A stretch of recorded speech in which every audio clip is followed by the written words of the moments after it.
in Long Hill by the lake. And I think I'll clean it up on the other day. And you're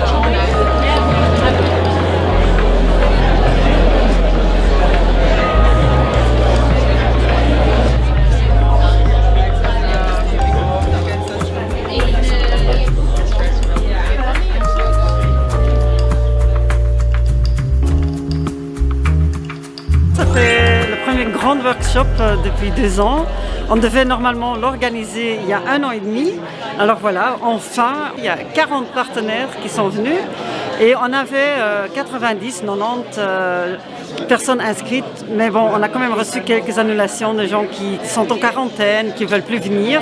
Mais c'est bien, on est très contente et ça donne quand même une bonne énergie. Hein.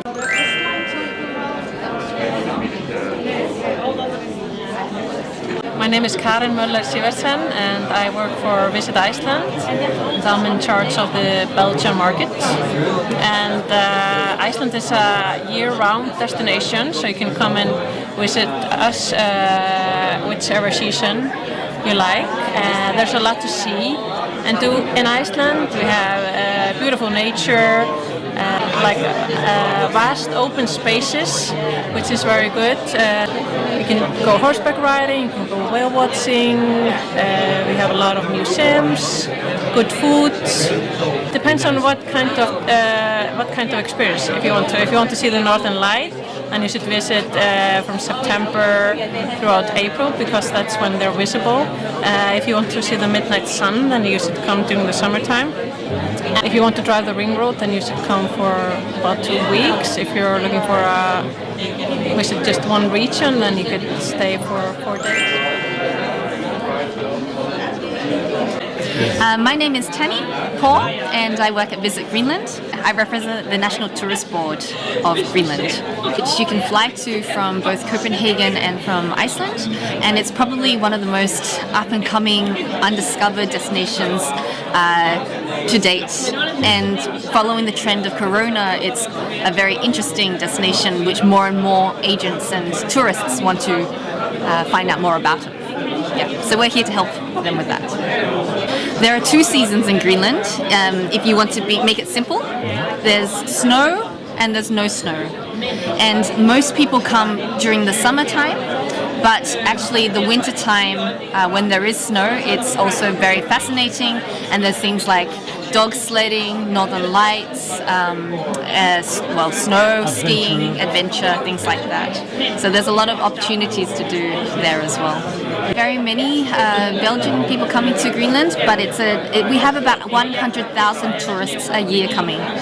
And when Greenland has 57,000 people who live there, then actually 100,000 is quite a bit, especially when they all come during the summertime. But of Belgians, I don't know the exact number who come, but we can definitely welcome more. Do the basic information, because I don't want to say what the best place to visit.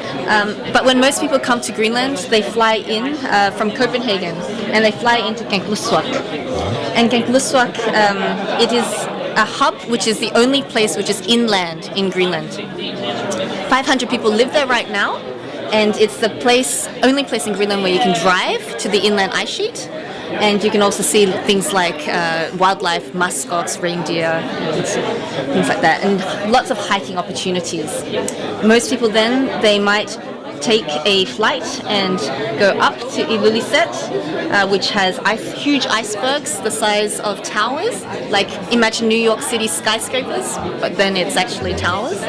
Or might go down to Nuuk, which is the capital, and that would be a mixture of both culture and grand nature right outside your doorstep.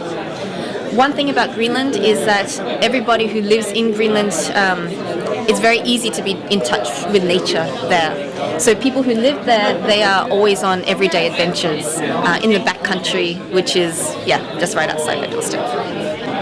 And this area is beautiful for adventures both in summertime and wintertime. And you can do specialist things like photography and diving, for example. Yeah. And then here, up in northeast Greenland, the national park, no one lives there. So Ittoqqortoormiit is the only settlement which is close by, and then the rest of the place. Ittoqqortoormiit. Thank you. Yeah. yeah. Yeah. But I think. Beautiful. Yeah. Thank you very much. That's all right. Thank you. Hello, my name is Jyrki Oksanen.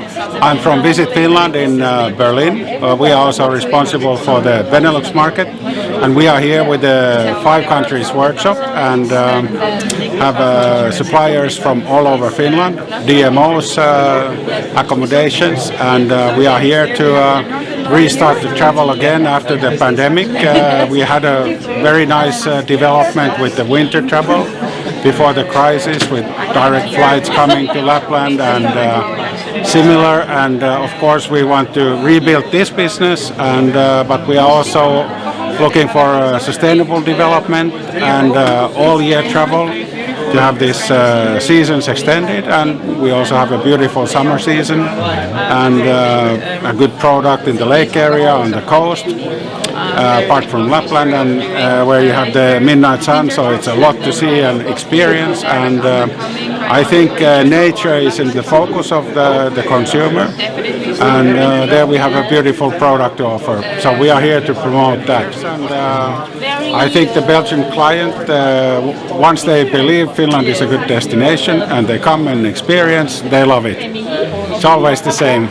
Yeah, for me it's I like the autumn season, which is the ruska, we call it. It's the coloring of the leaves, and that's very special because we have a lot of vegetation on the ground which colors very strongly. So very strong red, and it's nice cooler weather. So if you like to be active in the nature, like hiking or biking, so it's a right time for that. We are representing the Faroe Islands, and I work for the airline Atlantic Airways, the local airline, the Faroese local. And then I have my colleagues also from the local DMCs from the Faroe Islands as well, representing. We have flights from many places. Our base is the Faroe Islands. We have the easiest part to come from Belgium. It will be via Paris, Charles de Gaulle, or via Copenhagen. And the easy thing is we have Atlantic Airways flights from Paris, but we have a code share with Air France as well. So it should be possible to ask them for the train tickets from here as well. Nature, and more nature, and very good food, and the people. And I would say you can experience many local traditions and the hospitality of people. I'm from the Faroe Islands, but I don't live there, so I really appreciate when coming back all the time, because now I really appreciate what there is on the islands. But the nice local food, very good restaurants, and you can basically go out of the door and then you're in the nature. You don't have to travel far to get to everything, and you can do a lot in a short amount of time. So it takes, like, if you stay in Tórshavn, the capital, it takes 1 hour to go by car almost everywhere, so it's very easy. And you can go and dine with locals. That's also very popular, or local concerts, where you go into private homes to have hear some local musicians perform.